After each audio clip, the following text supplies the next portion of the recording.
mi alma en dos. Creo que es mejor que ya no vengas aquí. 71 años de vida, 45 años siendo madre, y estas fueron las palabras que recibí mientras esperaba en mi cocina vacía, con la mesa puesta para 3 personas que nunca llegaron. Era martes por la noche cuando el teléfono vibró sobre la mesa de madera que mi difunto esposo había tallado con sus propias manos.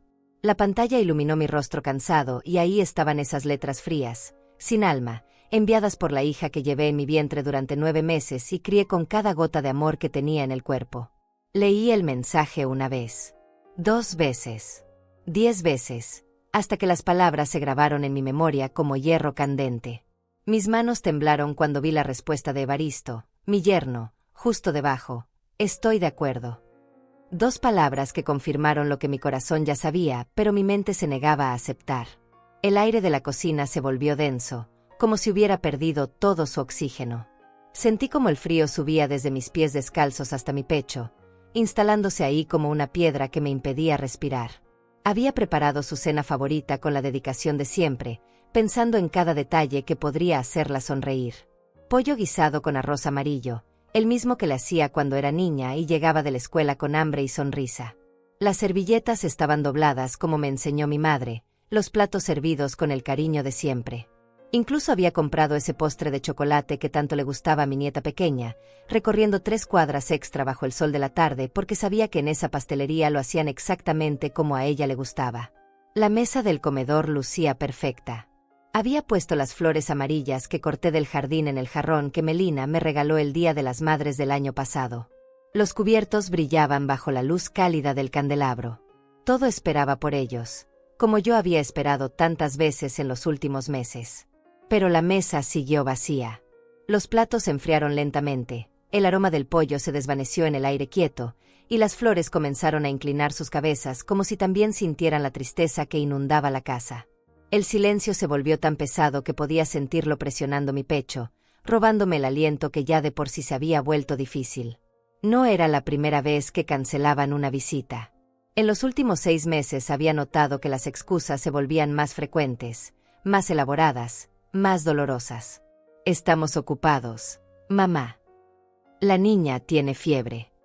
Evaristo tiene trabajo extra. Se nos complicó el día. Siempre había algo, siempre había una razón que yo aceptaba porque una madre siempre encuentra maneras de justificar a sus hijos, de protegerlos incluso cuando la están lastimando. Recordé todas las veces que había guardado la comida en recipientes, esperando que vinieran al día siguiente. Todas las veces que había esperado hasta muy tarde, mirando por la ventana, inventando razones por las cuales no llegaban. El corazón se me encogía cada vez más con cada recuerdo. Pero este mensaje era diferente. No era una cancelación de último momento con promesas de la próxima semana seguro.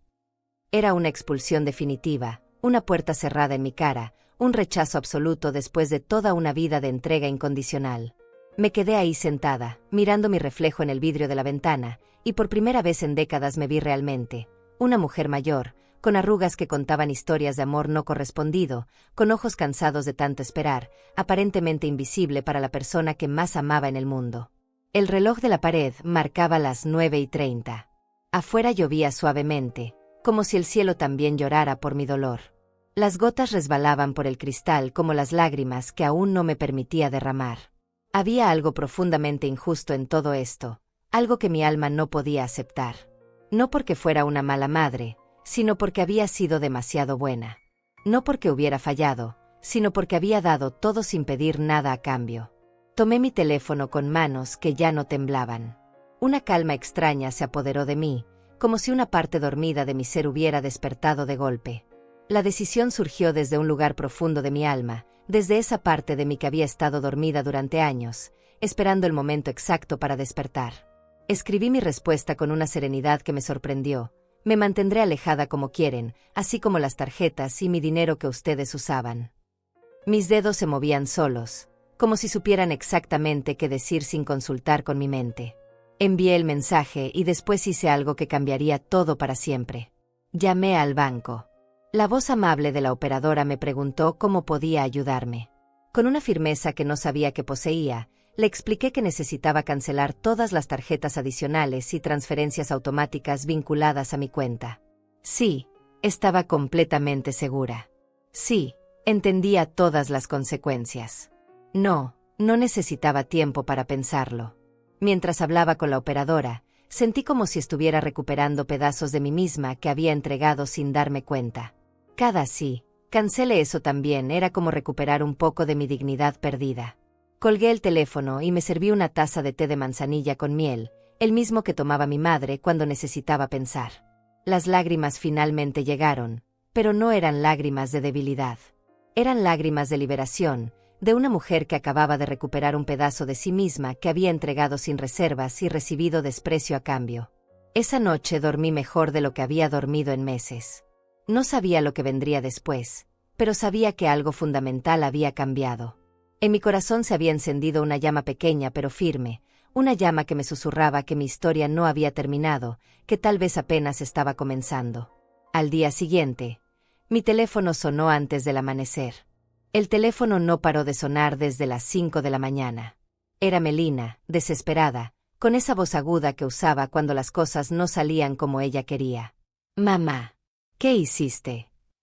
El banco bloqueó todo. No puedo pagar la colegiatura de la niña. Colgué sin responder y me quedé mirando el amanecer por la ventana de mi habitación. Por primera vez en años, no corrí a solucionar sus problemas.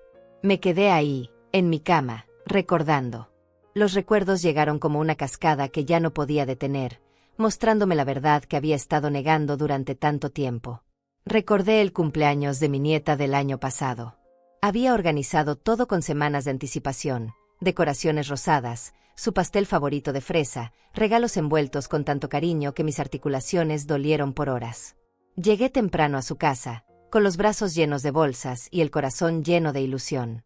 Melina abrió la puerta con cara de fastidio. Ay, mamá, se me olvidó decirte que cambiamos la fiesta para mañana.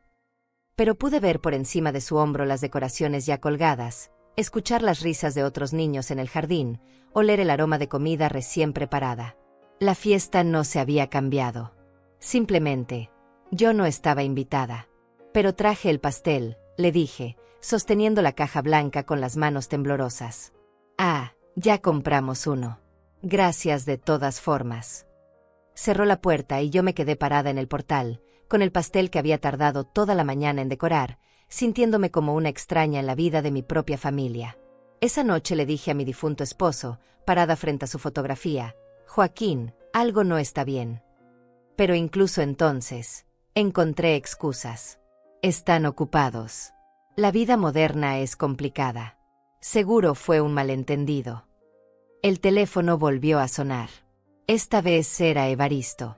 Su voz tenía ese tono condescendiente que siempre usaba conmigo, como si le hablara a una niña que no entiende el mundo de los adultos. Leonor, necesitamos hablar. Esto es muy irresponsable de tu parte. Hay compromisos, responsabilidades. No puedes actuar por impulso. Colgué de nuevo. Impulso. Como si 71 años de vida no me hubieran enseñado nada sobre responsabilidades. Como si no hubiera criado a su esposa cambiándole pañales y desvelándome cuando tenía fiebre. Como si no hubiera trabajado doble turno en la fábrica para pagarle los estudios que ahora le permitían hablarme con desprecio. Más recuerdos vinieron sin que los llamara. El Día de las Madres de hace 3 meses. Esperé toda la mañana una llamada, un mensaje, una visita. Nada. A las 6 de la tarde, me vestí con mi mejor blusa y fui a su casa. Toqué el timbre durante 5 minutos antes de que Melina apareciera, despeinada, como si acabara de despertar. Ay, mamá, ¿qué haces aquí? Estamos viendo una película. Pero escuché voces familiares adentro, risas, el sonido de copas chocando. Estaban celebrando el Día de las Madres. Sin la madre. Solo quería saludarlos, mentí, porque la verdad dolía demasiado para decirla en voz alta. Bueno, estamos ocupados. Te llamamos después. Nunca me llamaron. Caminé esas 6 cuadras de regreso a casa con un dolor en el pecho que no era físico. Me detuve frente al espejo del recibidor cuando llegué y me pregunté qué había hecho mal. ¿Dónde había fallado como madre? Porque la hija que había amado más que a mi propia vida me trataba como si fuera una molestia. El teléfono sonó por tercera vez. Ahora eran ambos, Melina y Evaristo, en altavoz. Sus voces se mezclaban en un coro de reproches y exigencias. Tienes que arreglar esto inmediatamente. Somos una familia, tenemos gastos. No puedes hacer esto sin consultar. Es dinero que también nos corresponde. Dinero que también les correspondía. Esas palabras se quedaron flotando en el aire después de que colgué. Mi dinero. El dinero que había ganado trabajando desde los 15 años, el dinero de la pensión de mi esposo, el dinero de la casa que había heredado de mis padres. ¿Cuándo se había vuelto suyo? Recordé cuando comenzaron a pedirme ayuda. Pequeñas cantidades al principio. Es solo por este mes, mamá. Hasta que se normalice el trabajo de Evaristo. Después fueron cantidades más grandes. La niña necesita cosas para el colegio. Se dañó el carro. Hay que arreglar la casa. Siempre había una razón urgente, siempre había una promesa de devolución que nunca se cumplía. Hasta que un día, Evaristo sugirió que sería más fácil si me agregaban como titular en algunas cuentas. Para las emergencias. Leonor. Para que no tengas que estar trasladando dinero todo el tiempo. Yo acepté porque confiaba. Porque una madre siempre confía en sus hijos, incluso cuando no debería. Pero ahora, sentada en mi cocina silenciosa, con el sol de la mañana iluminando la mesa donde había esperado tantas veces, comencé a ver el patrón completo. No era solo exclusión social. Era exclusión estratégica. Me mantenían cerca lo suficiente para usar mi dinero, pero lejos lo suficiente para no tener que incluirme en sus vidas reales. Era su cajero automático emocional. Disponible cuando me necesitaban, invisible cuando no. El teléfono vibró con un mensaje de texto de Melina. Mamá, por favor. Podemos hablar como adultos. Ven a la casa esta tarde. Miré el mensaje durante largos minutos. Parte de mí, la parte que había sido madre durante 45 años, quería correr hacia ella, arreglar todo, volver a ser la que resolvía problemas y daba sin recibir. Pero otra parte de mí, una parte que había estado dormida durante demasiado tiempo, susurró una sola palabra: no. Por primera vez en mi vida, iba a escuchar esa voz. No respondí el mensaje de Melina. Por primera vez en 45 años de ser madre, dejé que mis dedos se alejaran del teléfono sin escribir una disculpa, sin ofrecer una explicación, sin correr a arreglar lo que supuestamente había roto. Me quedé sentada en mi silla favorita, esa que Joaquín había tapizado con tela de flores azules antes de morir, y dejé que el silencio me envolviera como una manta. El silencio tenía un sonido propio. Era el sonido de mi respiración lenta y profunda, el tic-tac del reloj de pared que había marcado las horas de mi vida durante 30 años, el susurro del viento entre las hojas del limonero que había plantado cuando Melina era pequeña. Era el sonido de una mujer que por primera vez no estaba corriendo hacia ningún lado. Afuera, el mundo seguía girando. Los vecinos salían a trabajar, los niños caminaban hacia la escuela, la vida continuaba como si nada hubiera cambiado. Pero adentro de mi casa, adentro de mi corazón, todo había cambiado. Era como si me hubiera quitado unos lentes que llevaba puestos desde hacía décadas y finalmente pudiera ver con claridad. Me levanté y caminé hasta el espejo del recibidor. La mujer que me devolvía la mirada tenía 71 años, cabello gris recogido en un moño sencillo, arrugas que contaban historias de sonrisas y lágrimas. Pero había algo diferente en sus ojos. Una chispa que no había visto en años. Una determinación quieta pero firme. Leonor Gallardo, me dije a mi propia imagen. Has sido una tonta durante demasiado tiempo. El teléfono siguió sonando durante toda la mañana. Llamadas de Melina, de Evaristo, mensajes de texto que se acumulaban en la pantalla como gritos desesperados. Pero yo había encontrado algo más valioso que la necesidad de ser necesitada. Había encontrado mi propia compañía. Me preparé un desayuno completo por primera vez en meses. Huevos revueltos con jamón, pan tostado con mantequilla, café recién molido. Me senté en la mesa del comedor, la misma donde había esperado tantas veces a una familia que nunca llegaba, y esta vez la disfruté. Comí despacio, saboreando cada bocado, sin prisa, sin ansiedad, sin la constante preocupación de si había hecho algo mal. Después del desayuno, hice algo que no había hecho en años. Saqué mis álbumes de fotografías. Los había guardado en el armario del cuarto de huéspedes después de que Melina me dijera que esas cosas viejas no tenían lugar en una casa moderna. Pero ahora los quería ver. Necesitaba recordar quién había sido antes de convertirme en la madre que siempre decía que sí. La primera foto que vi me quitó el aliento. Era de mi boda con Joaquín, hace 48 años. Yo tenía 23 años, una sonrisa radiante, y los ojos llenos de sueños. Llevaba el vestido que había cosido yo misma, trabajando de noche después de mis turnos en la fábrica. En esa foto, era una mujer completa, con esperanzas propias, con planes que no giraban alrededor de nadie más. Pasé las páginas lentamente. Ahí estaba yo embarazada de Melina, con las manos sobre mi vientre abultado y una expresión de felicidad pura. Ahí estaba Melina de bebé, tan pequeña en mis brazos, mirándome como si yo fuera todo su mundo. Ahí estábamos las dos cuando ella tenía 5 años, construyendo castillos de arena en la playa, riendo bajo el sol. ¿Cuándo había dejado de reírse conmigo de esa manera? Seguí pasando páginas. Melina en su primera comunión, orgullosa con su vestido blanco que yo había planchado 5 veces hasta que quedó perfecto. Melina en su graduación de la secundaria, donde yo había llorado de emoción en primera fila. Melina el día de su boda, hermosa en el vestido que yo había ayudado a elegir, pagado y cuidado como si fuera mi propia hija la que se casaba. Porque lo era. Pero entonces llegué a las fotos más recientes, y algo cambió. En las fotos de los últimos 5 años, yo aparecía cada vez menos. Cuando aparecía, estaba siempre en la orilla, como un extra en la película de la vida de mi propia familia. En las fotos familiares, yo estaba parada un poco más atrás, un poco más lejos, como si mi lugar fuera secundario. Una foto en particular me detuvo el corazón. Era del cumpleaños de Evaristo del año pasado. Yo había organizado toda la fiesta, había cocinado durante 2 días, había decorado la casa con globos y serpentinas. Pero en la foto, yo no estaba. Habían tomado la foto familiar sin mí. Yo estaba en la cocina, sirviendo, limpiando, siendo útil pero invisible. Recordé ese momento exacto. Había salido de la cocina con el pastel encendido, cantando las mañanitas con una sonrisa forzada porque había notado que nadie me había incluido en la foto.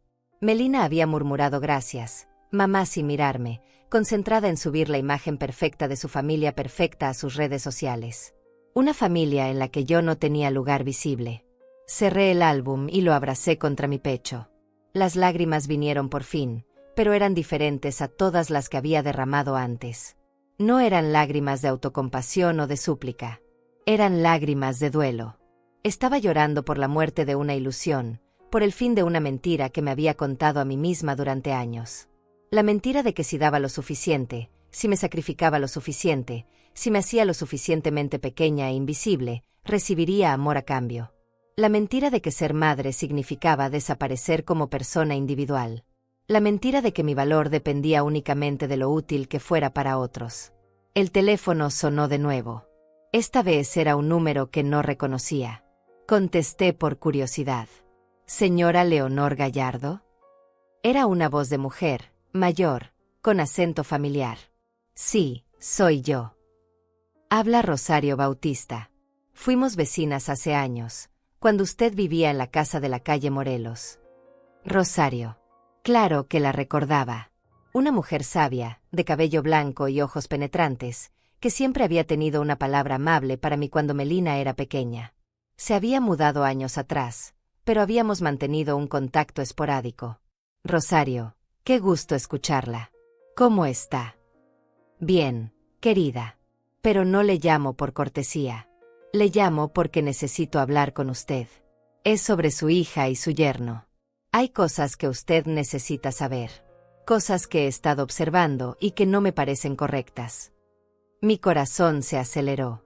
¿Qué tipo de cosas? No por teléfono, Leonor. ¿Puede venir a mi casa esta tarde?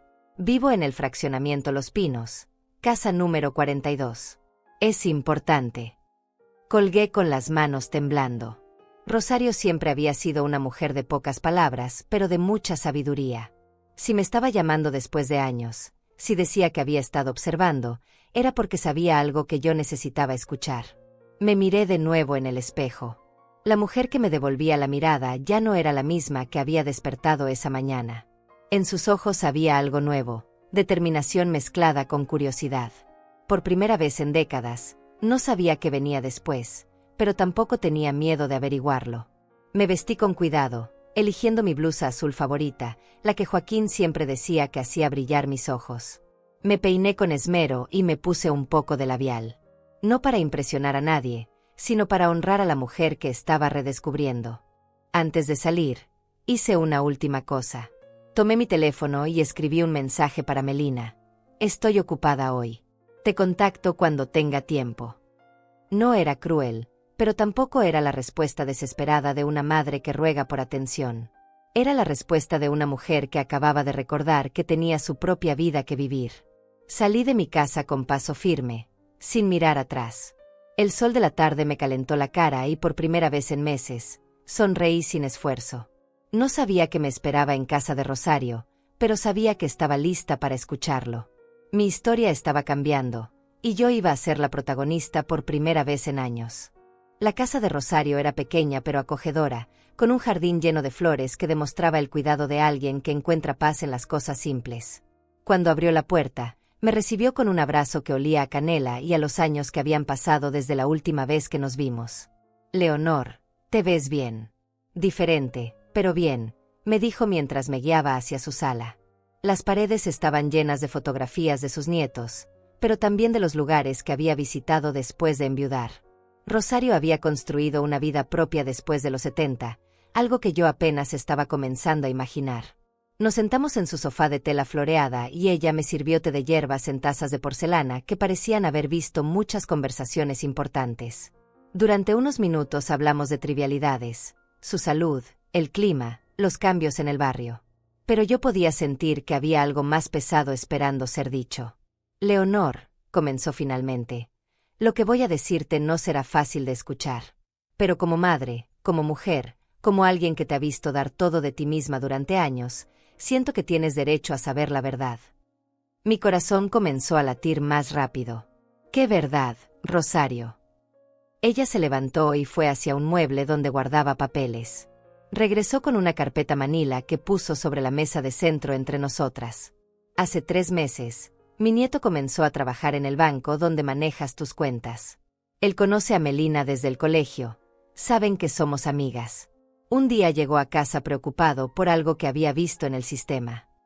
Abrió la carpeta y sacó unos papeles que reconocí inmediatamente.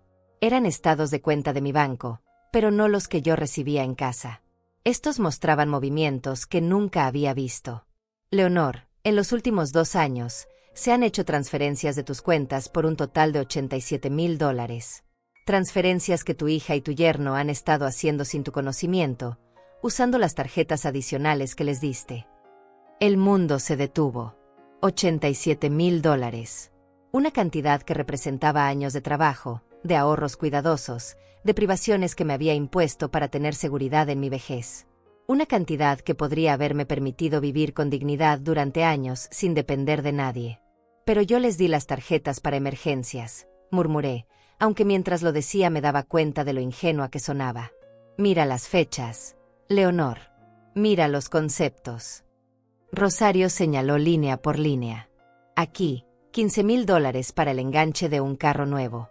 Aquí, $20,000 para una remodelación de su casa. Aquí, $5,000 para unas vacaciones en Cancún. Aquí, $10,000 para un televisor gigante y muebles nuevos. ¿Te consultaron sobre alguna de estas cosas?» Cada línea era como una puñalada. Recordé esas fechas. El carro nuevo que Evaristo había presumido como fruto de su buen trabajo. La remodelación de la cocina de la que había visto fotos en Facebook, pero a la que nunca me habían invitado a conocer. Las vacaciones familiares de las que me enteré por las fotos que subían a redes sociales, donde se veían felices y relajados mientras yo me preguntaba por qué no me habían llamado en una semana. «Hay más», continuó Rosario con voz suave pero firme. «Mi nieto me contó que hace 6 meses fueron al banco a preguntar sobre tu testamento, sobre cómo podrían ser beneficiarios directos de tus cuentas.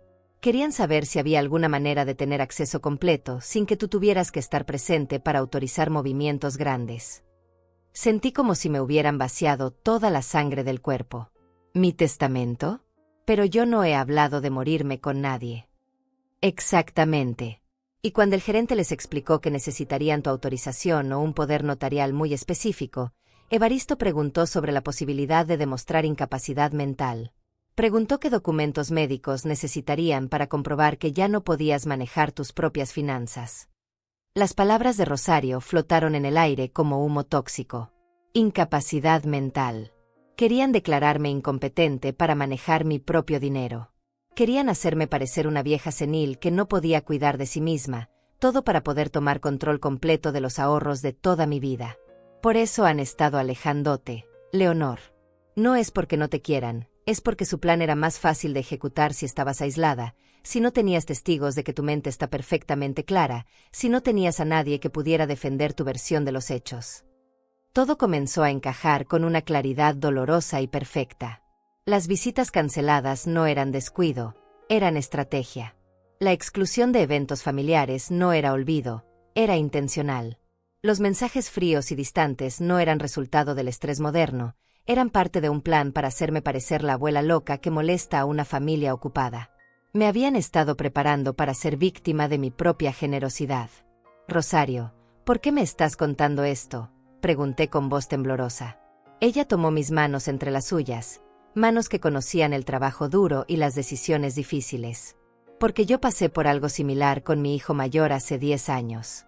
Él y su esposa creían que mi dinero les pertenecía por derecho. La diferencia es que yo me di cuenta a tiempo, antes de que pudieran hacerme tanto daño. Y porque creo que toda mujer merece conocer la verdad sobre las personas en las que confía. ¿Qué hiciste tú? Recuperé mi poder, Leonor. Recuperé mi dignidad. Y aunque fue doloroso, fue la mejor decisión que tomé en mi vida. Mira a mi alrededor. Señaló su casa, llena de evidencias de una vida plena y libre. Viajo cuando quiero, ayudo a quien yo decido ayudar, vivo según mis propias reglas. No soy la abuela amargada que ellos esperaban que fuera. Soy una mujer libre.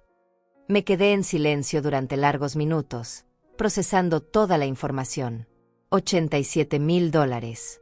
2 años de manipulación sistemática. Un plan para declararme incapaz. La exclusión deliberada diseñada para aislarme y quitarme credibilidad. ¿Tienes copias de todo esto?, pregunté finalmente. Tengo copias de todo. Y mi nieto está dispuesto a testificar si es necesario. Él tiene acceso a todos los registros del banco, incluyendo las grabaciones de las conversaciones donde discutieron tus asuntos sin tu presencia. ¿Qué debería hacer? Rosario sonrió por primera vez desde que había comenzado a hablar. Esa es la pregunta correcta, Leonor. No me preguntas si deberías hacer algo, me preguntas qué deberías hacer. Eso me dice que la mujer fuerte que conocí hace años sigue ahí, solo necesitaba despertar. Se levantó y fue hacia otro mueble, del cual sacó una tarjeta de presentación. Este es el abogado que me ayudó con mi situación. Eliseo Mármol. Es un hombre honesto, especializado en casos de abuso financiero familiar. No te cobrará por la primera consulta, y si decides proceder, trabajará con pagos que puedas manejar. Tomé la tarjeta con manos que ya no temblaban. Eliseo Mármol, abogado. Casos de familia y patrimoniales. ¿Realmente crees que debería demandarlos? Creo que deberías recuperar lo que es tuyo y asegurarte de que no puedan volver a lastimarte. Pero más importante que eso, creo que deberías recuperar tu vida. Tu verdadera vida, no la que ellos han diseñado para ti. Nos quedamos charlando hasta que el sol comenzó a ponerse. Rosario me contó sobre los viajes que había hecho, los libros que había leído, las clases de pintura que estaba tomando. Me habló de la libertad de despertarse cada día y decidir qué hacer con su tiempo, sin tener que responder a hijos manipuladores o justificar cada gasto. Cuando me despedí de ella, tenía la carpeta con las pruebas bajo el brazo y la tarjeta del abogado en mi bolsillo. Pero más importante, tenía algo que no había tenido en años, un plan. El camino de regreso a casa lo hice caminando lentamente, pensando. El aire fresco de la tarde me ayudaba a procesar todo lo que había aprendido. No era solo que me hubieran robado dinero. Me habían robado años de mi vida, mi autoestima, mi derecho a ser tratada con respeto y dignidad. Pero ahora sabía la verdad. Y la verdad, aunque doliera, me había dado algo invaluable, la posibilidad de recuperar mi poder. Cuando llegué a casa, el teléfono tenía 14 mensajes perdidos. Todos de Melina y Evaristo, cada vez más desesperados, cada vez más agresivos. Los escuché uno por uno, Y por primera vez pude oír lo que realmente decían. No era amor, era pánico por haber perdido acceso a mi dinero. Guardé la carpeta en el lugar más seguro que tenía y me preparé una cena tranquila. Mañana llamaría al abogado. Mañana comenzaría el proceso de recuperar no solo mi dinero, sino mi vida. Pero esta noche, simplemente iba a disfrutar del silencio de una mujer que finalmente conocía la verdad. A la mañana siguiente desperté antes del amanecer con una energía extraña que hacía años no sentía. Era la energía de una mujer con un propósito claro.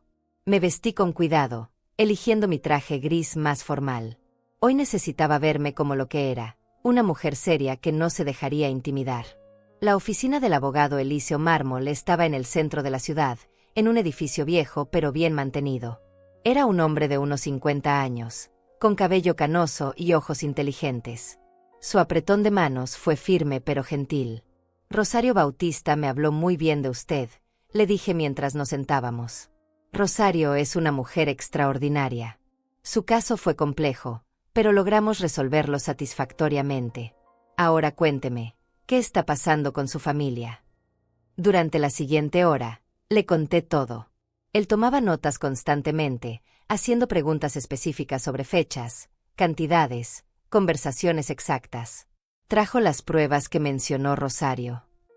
Saqué la carpeta manila de mi bolso. Aquí está todo. Los estados de cuenta, las fechas, los montos. Eliseo revisó cada documento con cuidado profesional. Después de 20 minutos, levantó la vista hacia mí. Señora Gallardo, lo que su hija y su yerno han hecho constituye abuso financiero familiar y posiblemente fraude. $87,000 es una cantidad significativa. ¿Qué opciones tengo? Varias. Podemos proceder por la vía civil para recuperar el dinero, presentar cargos criminales, o ambas cosas. Pero primero necesitamos más evidencia. Estados de cuenta completos, testimonios, información directa del banco. Firmé todos los papeles que me puso delante, sintiendo con cada firma que recuperaba control sobre mi vida. Después fui al banco donde había manejado mis cuentas durante 15 años. Necesito hablar con el gerente, le dije a la recepcionista con firmeza. El gerente revisó 3 años de movimientos conmigo. El patrón era claro, las transferencias comenzaron pequeñas, pero aumentaron dramáticamente. En el primer año sumaron $8,000. En el segundo, 23,000. En los últimos 12 meses, $56,000, me explicó. Pero había más. Mi cuenta de ahorros, que tenía $42,000 el año pasado, ahora tenía solo 8,000. ¿Qué pasó con mis ahorros? Veo transferencias grandes de ahorros a cuenta corriente, y luego a las tarjetas adicionales. La más grande fue hace 4 meses, $25,000. $25,000 hace 4 meses. Justo cuando Melina me había dicho que estaban pasando por dificultades. Mientras yo perdía el sueño preocupándome por ellos, transferían mis ahorros. No eran $87,000. Sumando los ahorros, la cantidad total era de $109,000. Casi toda mi seguridad financiera. Salí del banco con carpetas llenas de pruebas. Me detuve en una cafetería y pedí café con pastel de chocolate. Los números no mentían. Durante todo este tiempo, mientras yo me preocupaba por ser una carga para ellos, me veían exactamente como eso, una fuente de dinero. Mi teléfono vibró con un mensaje de Melina. Mamá, necesitamos hablar urgentemente. Ven a casa esta noche. Estoy ocupada. Cuando tenga tiempo libre, te contacto, respondí. 2 minutos después. Mamá, esto es serio. No puedes seguir actuando como niña caprichosa. Somos familia. Familia es lo que demuestras con acciones, no lo que exiges con palabras, le respondí. Esa tarde encontré a Evaristo esperándome en mi puerta, recargado contra su carro nuevo, ese que ahora sabía que habían comprado con $15,000 de mi dinero. Leonor, necesitamos hablar, dijo sin saludarme. Buenos días, Evaristo. No necesitamos hablar. Necesitas irte de mi propiedad. No te hagas la difícil. Tienes responsabilidades familiares. Sí, las tengo. Y la primera es conmigo misma. Me bloqueó el paso hacia mi puerta. Melina está muy dolida, La niña está preguntando por qué la abuela ya no los quiere. Eso es lo que quieres. La manipulación emocional de siempre. Lo que no quiero es seguir siendo robada por mi propia familia. Ahora quítate de mi camino. ¿Robada? Todo lo que hemos usado ha sido con tu permiso. $109,000 con mi permiso. 25,000 de mis ahorros con mi permiso. Vi cómo su cara cambió cuando mencioné las cifras exactas. Por primera vez, Evaristo se veía inseguro. No sé de dónde sacas esos números, pero ese dinero se usó para gastos familiares. ¿Un carro nuevo es un gasto familiar? ¿Unas vacaciones a las que no fui invitada? ¿Una remodelación que nunca me dejaron ver? Leonor, estás actuando como una vieja loca que... Exactamente. Esa era la idea, ¿verdad?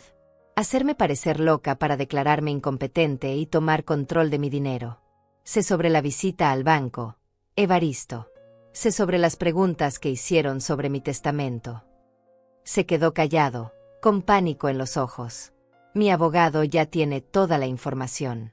Cada transferencia, cada fecha, cada mentira. Y vamos a recuperar hasta el último centavo. ¿Tu abogado? Leonor, somos familia. No puedes demandarnos. Mírame hacerlo. Logré pasar junto a él y abrir mi puerta. Y la próxima vez que venga sin invitación, llamaré a la policía. Cerré la puerta, escuchando cómo arrancaba su carro y se alejaba. Mi corazón latía fuerte, pero no de miedo. Era de triunfo. Por primera vez en años, había defendido mi territorio. Por primera vez en décadas, había dicho no sin disculparme. Esa noche mi teléfono sonó constantemente. Melina, Evaristo, números desconocidos. Pero no contesté ninguna llamada. Tenía cosas más importantes que hacer. Tenía una vida que recuperar. Los siguientes días fueron los más tranquilos que había vivido en años, pero también los más intensos. Mientras mi teléfono no paraba de sonar con llamadas que no contestaba, yo me dediqué a algo que había olvidado cómo hacer: planear mi propia vida según mis propios términos. Eliseo me había explicado que el proceso legal tomaría tiempo, pero que mientras tanto era importante documentar todo. Cada interacción con ellos a partir de ahora debe quedar registrada, me había dicho. Grabe las conversaciones si es posible, guarde todos los mensajes, tome fotos si vienen a molestarla. Estamos construyendo un caso sólido. El martes por la mañana, mientras desayunaba tranquila en mi cocina, llegó Melina. No tocó el timbre, usó la llave que le había dado años atrás para emergencias. La escuché entrar como si fuera su propia casa, con esa actitud de derecho que siempre había tenido hacia mi espacio. «Mamá, ¿dónde estás? Tenemos que hablar ahora mismo», gritó desde la sala. Terminé mi café sin prisa, puse mi teléfono en modo de grabación como me había enseñado el abogado, y salí a enfrentarla. Estaba parada en medio de mi sala, con los brazos cruzados y esa expresión de madre regañando a un hijo desobediente que siempre ponía cuando las cosas no salían como ella quería. «Buenos días, Melina. La próxima vez toca el timbre. Esta es mi casa». «¿Tu casa? Soy tu hija. Esta casa también es mía». Su voz tenía esa histeria controlada que usaba cuando quería hacerme sentir culpable. «Y lo que estás haciendo es una locura. Cancelaste todas las tarjetas sin avisar, el banco no nos deja acceder a nada, y ahora resulta que tienes un abogado». «Así es. Tengo un abogado porque tengo derechos que proteger». «¿Derechos? ¿Qué derechos?». Se acercó a mí con esa manera intimidante que había perfeccionado a lo largo de los años. «El dinero que tienes ahí guardado como una avara también es nuestro. Somos tu familia, tu única familia. Cuando te mueras todo va a ser nuestro de todas formas». Ahí estaba. La verdad que había estado escondida detrás de años de manipulación emocional. No me veían como una madre, me veían como una fuente de herencia que estaba tardando demasiado en morir. «Melina, siéntate. Vamos a hablar de una vez por todas». «No quiero sentarme. Quiero que arregles este desastre que has creado». «El desastre no lo creé yo. El desastre es haber descubierto que ustedes me han robado $109,000 en los últimos 3 años». Se quedó completamente inmóvil. Su cara pasó por varias expresiones: sorpresa, miedo y finalmente ira. No te hemos robado nada. Ese dinero lo usamos para gastos familiares, para cosas que necesitábamos. Tú nos diste las tarjetas. Te di las tarjetas para emergencias, no para vacaciones en Cancún, no para remodelar tu cocina, no para comprar un carro nuevo. Y definitivamente no te di permiso para transferir $25,000 de mis ahorros. Eso fueron préstamos. Íbamos a devolvértelo. ¿Cuándo, Melina? ¿Cuándo tenían planeado devolver $109,000? Después de declararme loca como estaban investigando en el banco. Su cara se puso pálida. No sé de qué hablas. Sé sobre la visita que hicieron al banco. Sé que preguntaron sobre mi testamento, sobre cómo podrían tener acceso completo a mis cuentas, sobre qué necesitarían para demostrar incapacidad mental. Melina se dejó caer en el sofá, pero no con derrota. Con la actitud calculadora que había heredado de su padre cuando tenía que encontrar una nueva estrategia. Mamá, escúchame. Estás tomando todo esto de la manera equivocada. Sí, fuimos al banco, pero era para protegerte. Estamos preocupados por ti. Vives sola, ya no eres joven, y a veces dices cosas que no tienen sentido. La gaslighting. Hacerme creer que yo era el problema, que mi percepción de la realidad estaba equivocada. ¿Qué cosas digo que no tienen sentido? Bueno, como ahora. Estás paranoica, crees que te estamos robando, tienes ideas raras sobre abogados y demandas. No te das cuenta de cómo suena eso. Suena como una mujer que finalmente se dio cuenta de que la estaban usando. Se levantó del sofá y se acercó a mí, cambiando su táctica. Ahora su voz era suave, manipuladora, la voz que usaba cuando quería conseguir algo. Mami, eres mi madre. Te amo. Evaristo te ama. La niña te ama. Somos lo único que tienes en el mundo. ¿Realmente vas a destruir a tu propia familia por dinero? No estoy destruyendo nada por dinero. Estoy protegiendo mi dignidad después de años de ser tratada como un cajero automático. No seas dramática. Te incluimos en todo, te invitamos a todas partes. ¿Cuándo fue la última vez que me invitaron a algo, Melina? ¿Cuándo fue la última vez que vinieron a visitarme sin necesitar dinero para algo? Se quedó callada porque ambas sabíamos la respuesta. Y no me cambies el tema. El tema es que me robaron $109,000 y que tenían planeado declararme incompetente para robarme más. Nadie te robó nada. Su voz volvió a subir. Y nadie iba a declararte incompetente. Solo estábamos siendo precavidos. ¿Precavidos para qué? Melina, dímelo claramente. ¿Para cuándo? Para cuando ya no puedas manejar tus cosas sola. ¿Y quién decide cuando ya no puedo manejar mis cosas sola? ¿Tú? ¿Tu esposo que me odia desde el día que se casó contigo? Evaristo no te odia. Evaristo me ve como un obstáculo entre él y mi dinero. Y aparentemente tú también. Melina comenzó a llorar, pero no eran lágrimas de tristeza. Eran lágrimas de frustración de alguien que se da cuenta de que su estrategia ya no funciona. Mamá, por favor. Podemos arreglar esto. Podemos sentarnos como familia y hablar de todo. Podemos hacer un plan para que todos estemos cómodos. Ya hice mi plan, Melina. Mi plan es recuperar mi dinero y recuperar mi vida. ¿Y nosotros qué? Ya no somos tu familia. Ser familia significa respeto mutuo, cariño genuino, inclusión real. Significa no robar, no mentir, no manipular. Si ustedes pueden ofrecerme eso, seguiremos siendo familia. Si no pueden, tendrán que vivir con las consecuencias de sus decisiones. Se secó las lágrimas y su máscara se cayó completamente. Ahí estaba la Melina real, la que había estado escondida detrás de años de manipulación. ¿Sabes qué, mamá? Tienes razón. Usamos tu dinero. Y lo hicimos porque francamente, tú no lo necesitas. Vives como una pobre teniendo tanto dinero guardado. Al menos nosotros le damos uso. Ahí está la verdad. Finalmente. Sí, ahí está la verdad. Y la verdad también es que cuando te mueras, ese dinero va a ser nuestro de todas formas. Así que no entiendo por qué haces tanto drama por algo que eventualmente nos va a pertenecer. Porque mientras yo esté viva, me pertenece a mí. Y porque he decidido cambiar mi testamento. Su cara se transformó completamente. ¿Qué dijiste? Que voy a cambiar mi testamento. El dinero que recupere de ustedes, más todo lo que me queda, va a ir a organizaciones de caridad que ayudan a mujeres mayores víctimas de abuso familiar. No puedes hacer eso. Soy tu única hija. Puedo hacer lo que quiera con mi dinero. Y voy a hacerlo. Melina se quedó parada en medio de mi sala, temblando de ira.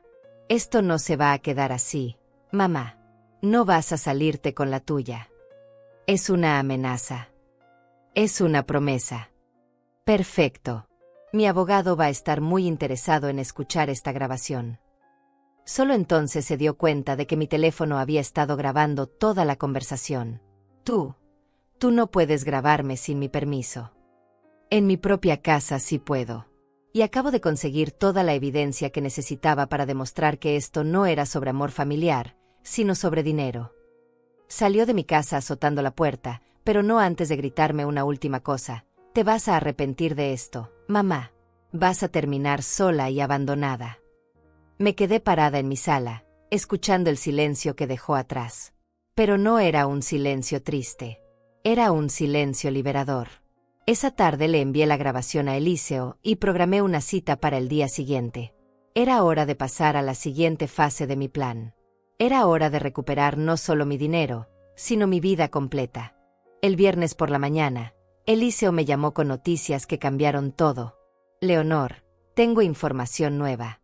El banco me proporcionó registros adicionales, y hay algo que necesitas saber inmediatamente. ¿Qué descubrió?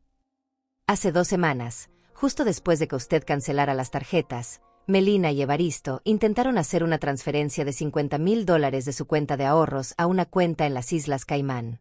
El banco la bloqueó automáticamente por ser una transacción internacional sospechosa, pero eso significa que tenían planeado vaciar completamente sus ahorros y desaparecer el dinero donde usted no pudiera recuperarlo. $50,000. Mi respiración se detuvo por completo. No solo me habían robado durante años, habían estado planeando el golpe final. Leonor, esto cambia todo. Ya no estamos hablando solo de abuso financiero familiar. Esto es intento de fraude bancario internacional. Es un delito federal. Esa misma tarde, cuando colgué con el abogado, sonó mi timbre. Era Melina, pero esta vez no venía sola. Traía a mi nieta de 8 años, Isabella, tomada de la mano. La niña llevaba su vestido rosa favorito y tenía los ojos rojos como si hubiera estado llorando. Abrí la puerta y mi corazón se partió al ver a Isabella. «Hola, abuela», me dijo con voz pequeña. «Mami dice que ya no me quieres porque hiciste algo malo con el dinero». Melina estaba detrás de ella con una sonrisa cruel que conocía demasiado bien. Estaba usando a su propia hija como arma emocional, como escudo humano para intentar manipularme una vez más. «Isabella, mi amor, claro que te quiero. Te quiero más que a nada en el mundo». Me agaché para estar a su altura. «¿Quieres pasar y tomar un chocolate caliente mientras tu mami y yo hablamos?» «Puedo, mami». Isabella miró a su madre con esperanza. «No, no podemos quedarnos mucho tiempo», respondió Melina con voz falsamente dulce. «Solo vinimos para que le dijeras a la abuela cómo te sientes cuando ella no nos ayuda». Ahí estaba. Estaba entrenando a esa niña inocente para que me chantajeara emocionalmente. Mi propia nieta convertida en instrumento de manipulación. «Isabella, ¿tú sabes qué significa robar?», le pregunté suavemente. «Sí, abuela. Significa tomar cosas que no son tuyas sin permiso». «Exacto. Y eso está mal, ¿verdad?». «Sí, está muy mal. En la escuela nos suspenden si robamos». Miré a Melina directamente a los ojos. «Isabella tiene razón. Robar está muy mal. Y cuando los adultos roban, van a la cárcel». «Mamá, no hagas esto frente a la niña», murmuró Melina, dándose cuenta de que su estrategia se estaba volviendo en su contra. «¿Hacer qué? ¿Decir la verdad?» «Isabella, sabes que tu mami y tu papi tomaron dinero de la abuela sin permiso durante 3 años». «Mamá, para». La voz de Melina subió de tono. Pero Isabella me estaba mirando con esos ojos grandes e inteligentes que había heredado de su bisabuelo Joaquín. «¿Eso es cierto, mami? ¿Robaron dinero de la abuela?». No es robar si es familia. Isabella. El dinero de la abuela también es nuestro, le explicó Melina con esa lógica retorcida que había usado conmigo durante años. Eso no es verdad, Isabella, le dije con calma. El dinero de cada persona es suyo, sin importar si es familia o no. Nadie tiene derecho a tomar dinero de otra persona sin permiso, ni siquiera la familia. Isabella me miró, después miró a su madre, y pude ver el momento exacto en que su mente infantil procesó la información. Mami, ¿por qué tomaste dinero de la abuela sin permiso? Isabella, no entiendes las cosas de adultos. Tu abuela está confundida. No estoy confundida, Isabella. Tu mami y tu papi tomaron $109,000 de mi dinero sin preguntarme. Y hace 2 semanas intentaron tomar $50,000 más y llevárselo a otro país donde yo nunca lo pudiera recuperar. $159,000, gritó Melina, perdiendo completamente el control. Estás loca. Nadie tomó tanto dinero. El banco tiene todos los registros, Melina, incluyendo el intento de transferencia a las Islas Caimán. Su cara se puso completamente blanca. ¿Cómo sabes sobre eso? Porque mi abogado tiene acceso a toda la información bancaria. Y porque intento de fraude internacional es un delito federal. Mami, ¿qué son las Islas Caimán?, preguntó Isabella. Melina tomó a Isabella del brazo bruscamente. Nos vamos. Ahora. Mami, me lastimas, protestó la niña. Isabella, dile a tu abuela que si no arregla esto, no la vas a volver a ver nunca. Mi nieta me miró con lágrimas en los ojos. Abuela, yo sí quiero verte siempre. No me importa el dinero. Solo quiero que vengas a mis obras de teatro y a mis cumpleaños como antes. Ahí estaba, de la boca de una niña de 8 años, la verdad más simple y más dolorosa. Ella no quería dinero, quería presencia. Quería ser amada genuinamente, no usada como instrumento de chantaje. Isabella, mi amor, yo también quiero ir a tus obras de teatro y a tus cumpleaños. Pero tu mami y tu papi tienen que parar de tomarme dinero sin permiso y tienen que pedirme perdón. Van a pedir perdón. Melina tiró del brazo de Isabella hacia el carro. No tenemos nada de que pedirnos perdón. Tu abuela es la que está siendo mala. Melina, espera, le grité antes de que se subieran al carro. Saqué mi teléfono y abrí la aplicación de grabación. Quiero que esta conversación también quede registrada. No puedes seguir grabándonos. En mi propiedad sí puedo. Y quiero que quede claro que acabas de admitir frente a tu hija que intentaron transferir dinero a las Islas Caimán y que usaste a una niña de 8 años para chantajearme emocionalmente. Yo no uso a mi hija para nada. Acabas de decirle que me dijera que no me volvería a ver si no arreglo esto. ¿Cómo llamas a eso? Isabella se soltó de su madre y corrió hacia mí. Abuela, yo no quiero decirte eso. Yo siempre quiero verte. La abracé fuerte, inhalando ese olor a champú de niña y a inocencia que me recordaba por qué tenía que ser fuerte. Yo también siempre quiero verte, mi amor. Pero a veces los adultos tienen que arreglar problemas difíciles antes de que las cosas puedan volver a ser normales. ¿Mis papis van a ir a la cárcel?, me preguntó en voz baja. Miré a Melina por encima de la cabeza de Isabella. Eso depende de si deciden hacer lo correcto o no. ¿Qué es lo correcto, abuela? Lo correcto es devolver el dinero que tomaron sin permiso, pedir perdón de verdad y prometer que nunca más van a tomar cosas que no les pertenecen.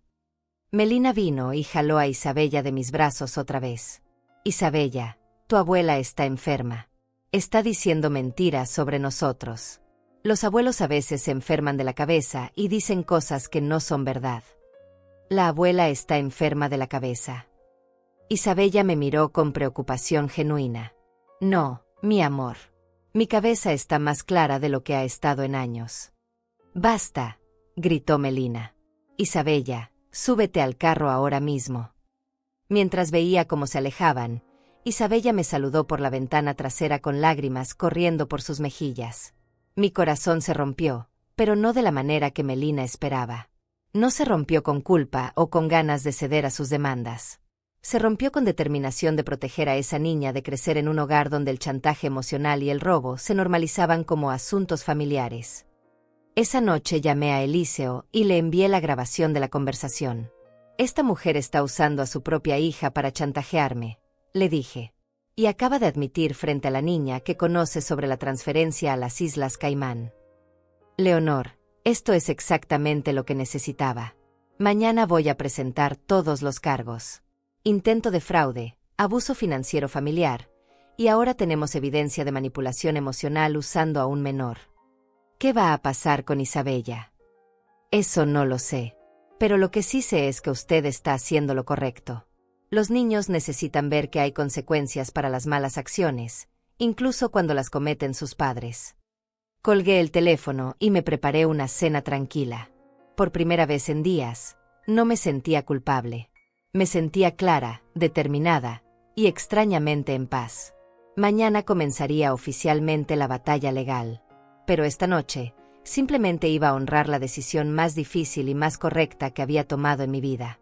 La decisión de valorarme a mí misma, tanto como había valorado a los demás durante 71 años. El lunes por la mañana, Eliseo me llamó con noticias que cambiarían todo para siempre. Leonor, presentamos todos los cargos esta mañana. El fiscal está muy interesado en el caso, especialmente por el intento de transferencia internacional. Pero hay algo más importante que necesita saber. ¿Qué pasó? Melina y Evaristo se presentaron en mi oficina hace una hora con su propio abogado. Quieren negociar. Están dispuestos a devolver todo el dinero y firmar un acuerdo donde admiten lo que hicieron, a cambio de que usted retire los cargos criminales. Mi corazón se aceleró. Después de años de negación, mentiras y manipulación, finalmente estaban listos para enfrentar la verdad. Todo el dinero. Los $109,000, más intereses, más los gastos legales. También están dispuestos a firmar un documento donde se comprometen a no contactarla sin su permiso explícito y a respetar cualquier decisión que usted tome sobre su testamento y sus finanzas. Era más de lo que había esperado conseguir. Pero había algo en mí que necesitaba más que el dinero. Necesitaba saber que esto había servido para algo más grande que una simple transacción financiera. Quiero verlos cara a cara, le dije. Quiero escuchar de sus propias bocas que reconocen lo que hicieron y por qué estuvo mal. ¿Está segura? Podemos manejar todo a través de abogados. Estoy segura. Pero quiero que sea en territorio neutral, en su oficina, con usted presente, y quiero que todo quede grabado oficialmente. Esa tarde, a las 3 en punto, entré a la sala de conferencias de Eliseo. Melina y Evaristo ya estaban ahí, sentados al lado de su abogado, un hombre joven que se veía incómodo con todo el asunto. Melina tenía los ojos rojos de haber llorado, y Evaristo evitaba mirarme directamente. Señora Gallardo, comenzó su abogado, mis clientes están aquí para resolver este malentendido de la manera más amigable posible. No fue un malentendido, interrumpí. Fue un robo sistemático durante 3 años, seguido de un intento de fraude internacional. Llamémoslo por su nombre. Melina levantó la vista por primera vez. Mamá, nunca quisimos lastimarte. Todo se salió de control. ¿Se salió de control cuándo exactamente? ¿Cuándo tomaron los primeros $500 sin avisarme? ¿Cuándo transfirieron 25,000 de mis ahorros? ¿O cuando intentaron mandar 50,000 a las Islas Caimán? Evaristo finalmente habló. Leonor, reconocemos que cometimos errores. Estamos aquí para arreglarlos. No quiero que lo arreglen por miedo a ir a la cárcel. Quiero que me expliquen por qué pensaron que tenían derecho a mi dinero. Quiero que me expliquen por qué me excluyeron de sus vidas mientras vaciaban mis cuentas. Quiero que me expliquen por qué investigaron cómo declararme incompetente. El silencio llenó la sala. Su abogado les hizo una seña para que hablaran. Melina respiró profundo. Mamá, creo que empezó porque veíamos cuánto dinero tenías guardado sin usar. Nosotros teníamos gastos, necesidades reales, y tú vivías como si no tuvieras nada. Y eso les daba derecho a robármelo. No era robar.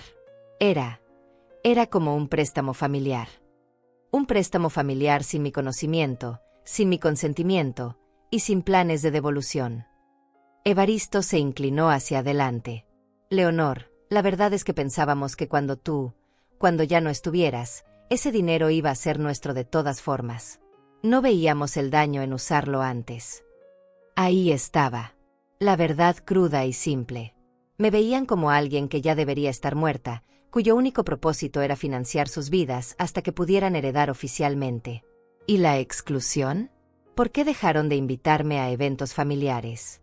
¿Por qué cancelaban visitas constantemente? Melina comenzó a llorar otra vez. Porque nos sentíamos culpables. Cada vez que te veíamos, recordábamos lo que estábamos haciendo. Era más fácil no verte que enfrentar esa culpa. Y el plan de declararme incompetente. Eso fue idea mía, admitió Evaristo. Pensé que si podíamos demostrar que ya no podías manejar tus finanzas sola, podríamos tomar control legal y asegurar que el dinero fuera usado responsablemente. ¿Responsablemente según quién? Según nosotros. Según lo que pensábamos que era mejor para la familia. Miré a estas dos personas que habían compartido mi mesa durante años, que habían recibido mi amor incondicional, que habían sido el centro de mi mundo durante décadas. Y me di cuenta de que nunca me habían visto realmente como una persona con derechos propios, sino como un recurso que administrar. ¿Saben lo que más me duele de todo esto?, pregunté. ¿Qué?, murmuró Melina. Que Isabella crezca pensando que así es como funciona una familia. Que el dinero es más importante que el respeto, que la manipulación es normal, que usar a los niños como armas emocionales está bien. Que los abuelos son cajeros automáticos, no personas que merecen dignidad. No queremos que Isabella piense eso, dijo Melina desesperadamente. Entonces tienen que cambiar. Tienen que demostrarle que las malas acciones tienen consecuencias, que mentir está mal, que robar está mal, sin importar quién lo haga o por qué razones. Eliseo puso los documentos sobre la mesa. Están listos para firmar el acuerdo. Hay una condición más, dije antes de que pudieran responder. Quiero que vayan a terapia familiar. Los tres, incluyendo a Isabella. Quiero que una profesional los ayude a entender el daño que han causado y cómo evitar repetirlo. ¿Es obligatorio?, preguntó su abogado. Para mí sí. Si quieren que retire los cargos criminales, van a terapia durante al menos 6 meses. Y me van a enviar reportes del progreso cada mes. Melina y Evaristo se miraron entre ellos. Finalmente, Melina asintió. Está bien. Lo haremos. Los documentos se firmaron en silencio. $109,000 más intereses serían devueltos a mis cuentas en un plazo de 30 días. Ellos se comprometían a no contactarme sin mi permiso expreso. Yo me comprometía a retirar los cargos criminales una vez que el dinero fuera restituido completamente. Cuando todo estuvo firmado, Melina se acercó a mí. Mamá, ¿crees que algún día podremos ser una familia normal otra vez? La miré a los ojos, buscando algo genuino detrás de la pregunta. Eso depende de ustedes. De si realmente cambian o solo están actuando hasta que pase la tormenta. De si tratan a Isabella con honestidad o siguen usándola para manipular. De si me ven como una persona con derechos o como una fuente de recursos. ¿Y si cambiamos de verdad? Podremos empezar de nuevo. No habrá un empezar de nuevo, Melina. Lo que pasó, pasó. Pero sí puede haber un seguir adelante, basado en respeto mutuo, honestidad y límites claros. Yo ya no voy a ser la abuela que dice sí a todo y que se sacrifica sin límites. Voy a ser la abuela que se valora a sí misma tanto como valora a su familia. Eso significa que no me amas como antes. Significa que te amo lo suficiente para no permitir que sigas lastimándome. Y que me amo lo suficiente para no permitir que me lastime nadie más, ni siquiera mi propia hija. Salimos de la oficina en silencio. En el estacionamiento, Evaristo se acercó a mí por última vez. Leonor, siento todo lo que pasó. De verdad. Evaristo, espero que lo sientas por las razones correctas. No porque los descubrieron, sino porque entiendes que estuvo mal desde el principio. Lo entiendo ahora. Espero que sea cierto. Por el bien de Isabella, espero que realmente lo entiendan. Esa noche, sentada en mi cocina con una taza de té de manzanilla, llamé a Rosario para contarle todo lo que había pasado. ¿Cómo te sientes?, me preguntó. Diferente. No feliz exactamente, pero completa. Como si hubiera recuperado partes de mí misma que había perdido sin darme cuenta. Eso es exactamente lo que pasó. Recuperaste tu poder personal. ¿Crees que hice lo correcto? Creo que hiciste lo único que podías hacer para mantener tu dignidad y tu cordura. Y creo que le diste a tu nieta la oportunidad de crecer en una familia más honesta, aunque no sea perfecta. Cuando colgué, me quedé sentada en el silencio de mi casa. Pero ya no era un silencio vacío. Era un silencio lleno de posibilidades, de una mujer que había aprendido que nunca es demasiado tarde para defenderse, para exigir respeto, para vivir según sus propios términos. Mañana sería el primer día del resto de mi vida. Y por primera vez en años, tenía ganas de ver qué vendría después. 6 meses después, mi vida había cambiado de maneras que nunca imaginé posibles. El dinero había sido devuelto completamente, con intereses, tal como estaba estipulado en el acuerdo. Pero más importante que eso, yo había recuperado algo que no sabía que había perdido, mi propia compañía. Cada mañana despertaba sin la ansiedad constante de esperar llamadas que no llegaban o de preguntarme qué había hecho mal para merecer el silencio. Despertaba con planes propios, con decisiones que tomar, con una vida que vivir según mis propios términos. Con parte del dinero recuperado, hice algo que llevaba años posponiendo, arreglé completamente mi casa. No para impresionar a visitantes que nunca venían, sino para crear un espacio que realmente me gustara habitar. Pinté las paredes de colores que me hacían feliz, compré plantas que llenaron mi hogar de vida, y convertí el cuarto de huéspedes en un pequeño taller donde comencé a tejer otra vez, algo que había abandonado cuando toda mi energía se concentraba en ser útil para otros. También comencé a hacer las cosas que había soñado durante años, pero que siempre posponía hasta que la familia estuviera bien. Me inscribí en clases de pintura en acuarela en el centro comunitario. 2 veces por semana, me sentaba frente a un caballete con mujeres de mi edad que, como yo, habían redescubierto que tenían intereses propios más allá de cuidar a otros. Fue en esas clases donde conocí a Ernestina Saucedo, una viuda de 73 años que había pasado por una experiencia similar con sus hijos. La diferencia, me dijo un día mientras pintábamos un paisaje de montañas, es que yo tardé 10 años más que tú en darme cuenta. Perdí una década completa siendo una víctima antes de decidir ser una sobreviviente.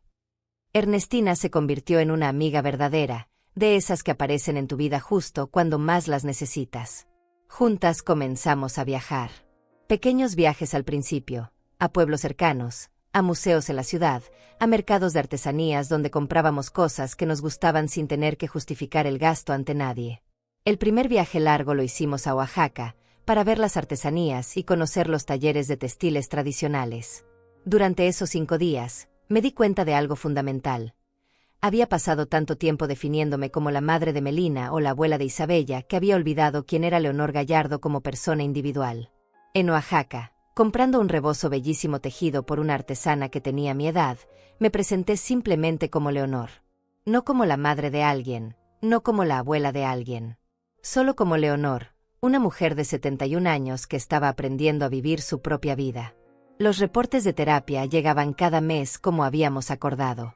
La terapeuta, una mujer joven pero muy sabia llamada doctora Samara Mezquita, escribía informes honestos sobre el progreso de mi familia.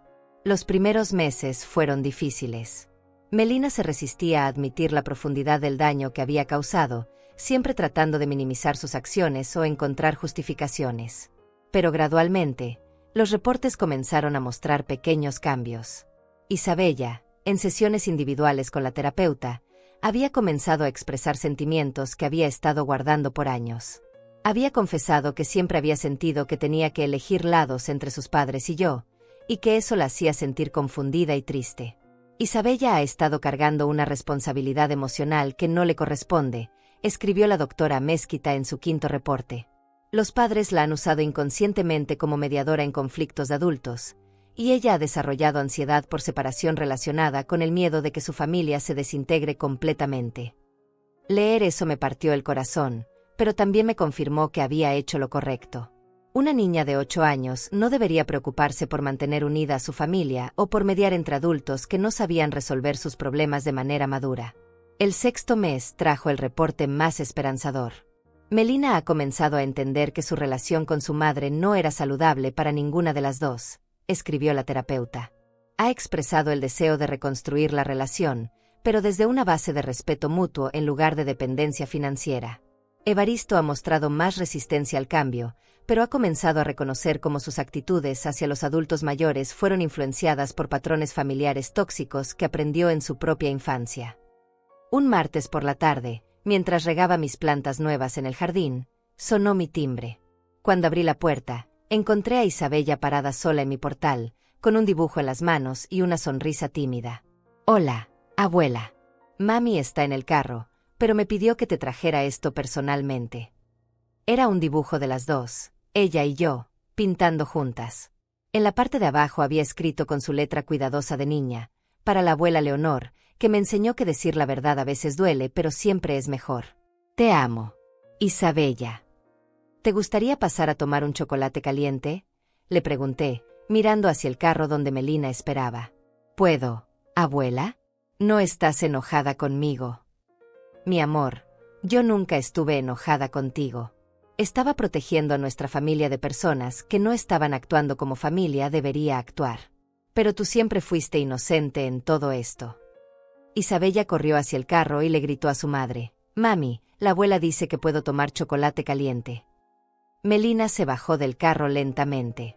Se veía diferente, más delgada, con ojeras que hablaban de noche sin dormir y reflexiones difíciles. Pero también había algo distinto en sus ojos. Una humildad que no había visto en años. «Mamá», dijo cuando llegó a mi puerta. «Isabella quería verte.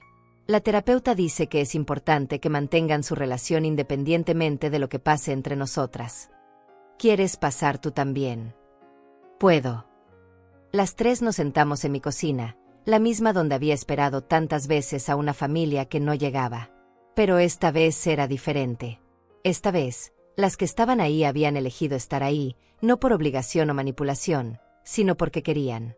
Isabella me contó sobre la escuela, sobre sus nuevas amigas, sobre la obra de teatro donde iba a ser un árbol.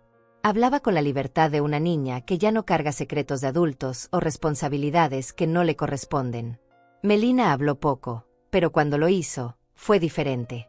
«Mamá, la terapeuta me ayudó a entender que yo nunca aprendí a verte como una persona separada de mí.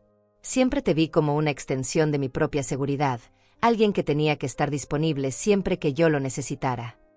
¿Y ahora?». «Ahora estoy aprendiendo que tener una madre no significa tener derecho a controlar su vida. Y que amarte no significa tener derecho a tu dinero o a tu tiempo sin límites». Cuando se fueron esa tarde, Isabella me abrazó fuerte. «Abuela, ¿podemos hacer esto más seguido? Visitarte cuando yo quiera, no solo cuando mami necesite algo». «Por supuesto, mi amor. Pero la próxima vez tu mami tiene que llamar primero y preguntar si es un buen momento. Eso se llama respeto». «Entiendo», dijo Isabella muy seria. «Como cuando yo quiero jugar con mis amigas. Primero pregunto si pueden y si es un buen momento». Exactamente igual. Esa noche, sentada en mi silla favorita con una manta que había tejido con estas nuevas manos que habían aprendido a crear en lugar de solo servir, reflexioné sobre todo lo que había cambiado. No era que hubiera dejado de amar a mi familia. Era que había aprendido a amarme a mí misma tanto como los amaba a ellos. No era que me hubiera vuelto egoísta o cruel. Era que había establecido límites saludables que protegían mi dignidad y mi bienestar. La mujer que había sido 6 meses atrás, esperando desesperadamente migajas de afecto de personas que la veían como un recurso, había muerto. En su lugar había nacido una mujer completa, con intereses propios, amistades genuinas, y la tranquilidad que viene de saber que tu valor no depende de lo útil que seas para otros. Mi teléfono sonó. Era Rosario. «¿Cómo te sientes después de la visita de hoy?». Como si hubiera recuperado a mi nieta sin sacrificar mi dignidad. Como si hubiera encontrado el equilibrio entre amar a mi familia y amarme a mí misma. Eso es exactamente lo que buscábamos conseguir. «Rosario, ¿puedo preguntarte algo?». «Por supuesto». «¿Crees que alguna vez seré completamente feliz con lo que pasó? ¿O siempre voy a cargar con la tristeza de haber perdido años de mi vida?». «Leonor, la felicidad no significa la ausencia de tristeza.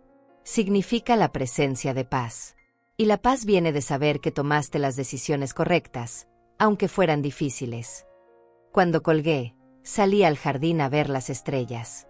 El aire nocturno olía a jazmín de las plantas que había sembrado con mis propias manos. Todo a mi alrededor era resultado de decisiones que había tomado para mi propio bienestar, no para complacer a otros. Mañana tenía clases de pintura. El fin de semana Ernestina y yo íbamos a un festival de música en el pueblo vecino. La próxima semana comenzaba un curso de cocina internacional que me había emocionado durante días. Tenía una vida llena, una vida propia, una vida que valía la pena vivir. Y tú, que me has escuchado hasta aquí, que has compartido conmigo este viaje de dolor, descubrimiento y renacimiento, quiero preguntarte, ¿hay alguien en tu vida que te trata como si fueras invisible? ¿Hay personas que solo te buscan cuando necesitan algo de ti? ¿Te has convertido en la persona que siempre da pero nunca recibe? Si es así, quiero que sepas que nunca es demasiado tarde para recuperar tu dignidad. Nunca es demasiado tarde para exigir respeto. Nunca es demasiado tarde para vivir según tus propios términos. Como dice un proverbio que aprendí en mis clases de pintura, no es egoísmo cuidar de ti mismo. Es supervivencia. Y yo, Leonor Gallardo, a los 71 años, finalmente